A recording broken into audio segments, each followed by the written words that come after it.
राष्ट्र संघों की भारत माता की बोलो वंदे मातरम वंदे मातरम वंदे मातरम वंदे मातरम वंदे मातरम वंदे मातरम भारत माता की जय भारत माता की जय भारत माता की जय भारत सेवाश्रम संघों की जय बोलो गुरु महाराज जी की जय बोलो गुरु भगवान की भारत माता की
मूर्तिम् आचार्यरूपं प्रणवं नमामि आचार्यरूपं प्रणवं भजामि आचार्यरूपं प्रणवं स्मरामि।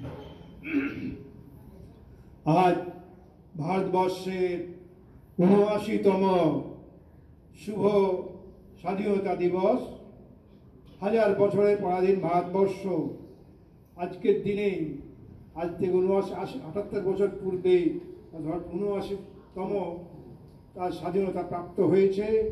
এর মধ্যে যেমন শ্রী শ্রী গুরু মহারাজ ভারত শাসন সংঘের প্রাণ পুরুষ আচার্য শ্রীমৎ স্বামী প্রণবানন্দজি মহারাজ তার সাধনার পরে মাত্র ২০ বছর বয়সে সিদ্ধি লাভ করেছিলেন এবং বলেছিলেন, আমার এই কঠোর তপস্যা দেশের জন্য, জাতির জন্য, সমাজের জন্য, আমি নিজের জন্য এই কঠোর তপস্যা করিনি। তখন লোকে বুঝতে পারেনি, কিন্তু কয়েক বছর পরেই তিনি বাংলার সেই সুদূর বাংলায় এসেছিলেন। ফরিদপুর, বরিশাল, মাদারীপুর প্রভৃতি জায়গা প্রায় হাজার হাজার বাঙালি ছাত্রদের, যুবকদের উদ্বুদ্ধ করেছিলেন এই স্বাধীনতা সংগ্রামের জন্য সক্রিয়ভাবে, যার জন্য তাকে দুবার কারাবরণ হতে হয়েছিল। এবং তারপরে কংগ্রেসের নেতারা সাহায্য করেছিলেন, মহারাজ আপনি ছেড়ে দিন, আপনাকে বারবার জেলে নিয়ে যাচ্ছে, আপনি আমাদেরকে ছাড়ছেন।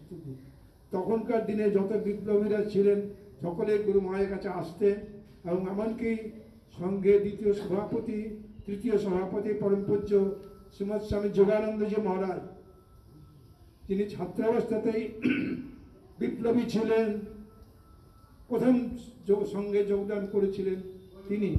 তারপরে অনেক বড় বড় স্বামীজিরা, শ্রীমৎ স্বামী প্রজ্ঞানন্দজি মহারাজ দুহাতে রিভলভার চালাতে জানতেন। চট্টগ্রাম অস্ত্রাগার লুণ্ঠনে সক্রিয় যোগদান করেছিলেন, তিনি সাধু হয়েছিলেন।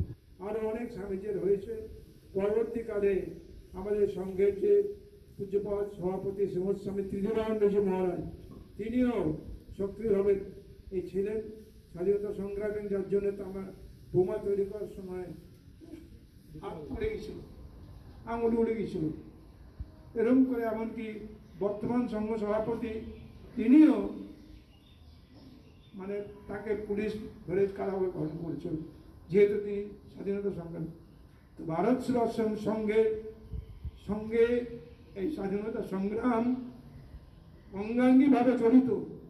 এবং ভারত, বিশেষ করে বাংলার যুবকেরা, বাংলার ছাত্ররা যেভাবে আত্মবলিদান করেছে, আজকের দিনটা হচ্ছে বলিদান দিবস।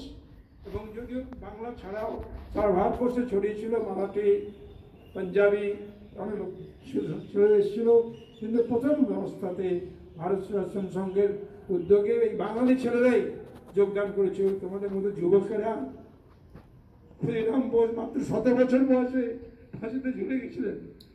তো এসব ইতিহাস অনেক বড় রয়েছে ঠাকুর আশীর্বাদে। কিন্তু গুরু মহারাজ, অনেকে বলেছে গুরু মহারাজ চলে গেলেন কি করে। গুরু মহারাজ এই স্বাধীনতা চাননি, তাই তিনি ৭ বছর আগেই চলে গেছিলেন। তো আজকে সেই স্বাধীনতা দিবসে আমরা তাকে স্মরণ করছি, তাকে বরণ করছি এবং আমার প্রার্থনা করছি আমাদের স্বাধীন ভারতবর্ষ আবার সোনার ভারতে পরিণত হোক। ওম শান্তি শান্তি শান্তি।